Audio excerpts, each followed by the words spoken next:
This is the first of a series of videos about Google Earth 5.0. This one showing the new ocean data for Google Earth 5. The first thing you'll notice is when you get the new Google Earth 5 is the new ocean floor imagery, which actually was released about 2 weeks ago. But now it has something really exciting and new. As you zoom in closer to the ocean and you start to tilt your view, you can actually see the ocean's surface now, not just the undersea bathymetry. And as you get in closer, you actually see the waves moving along on the ocean. Now, I understand that some people with older graphics cards may not see those animations. But what's really cool is the elevation data for Google Earth used to never go below sea level, but now it's negative when you put your mouse over the oceans. So what happens if you fly below the water? That's right. You can now see that the ocean bathymetry data is actually in 3D. So that's the undersea floor 3D terrain in Google Earth all over the oceans of the Earth. And oh man, this is just awesome. It's like when I was a boy, I always dreamed of being in a submarine and going and seeing the undersea floor. And now you can do it yourself from the comfort of your home all over the world. Look at that terrain. It's just really cool. So this is all part of the new Google Earth 5.0, and I love the look of the water up above.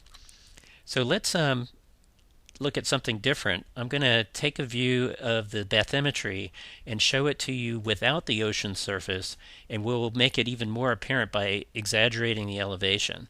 So I'm going to show you how to do that. First, you go up to the menu and you choose View Water Surface and turn it off. Now when you're viewing the undersea surface, you won't see the ocean surface. Now we're going to choose the Tools option, Elevation Exaggeration, and make it to the maximum of 3. So everything is 3 times more exaggerated than normal. This makes it a lot more apparent how deep and how big the features are on the ocean floor. And now we're at the Mariana Trench, and you notice there is a place mark there that comes from the ocean layers. That was marking the deepest part of all the oceans. This is the Challenger Deep. It's 35,000 feet beneath the ocean. And these hills, or mountains by you, are actually as tall as Mount Everest, except underneath the sea. So that's an example of the new ocean 3D data. Now there's a ton of other new ocean data in Google Earth 5.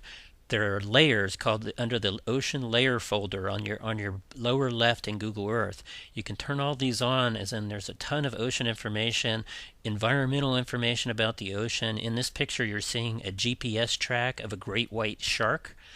They have a tracker on them and you can follow them along, and there are other fish being tracked as well. And there are tracks of ocean expeditions, and you can follow along their blog posts, and there's just a ton of other new data. So Google announced all of this with Al Gore, so there's a ton of environmental information, and you can read about all of this and more about Google Earth 5 at the Google Earth blog.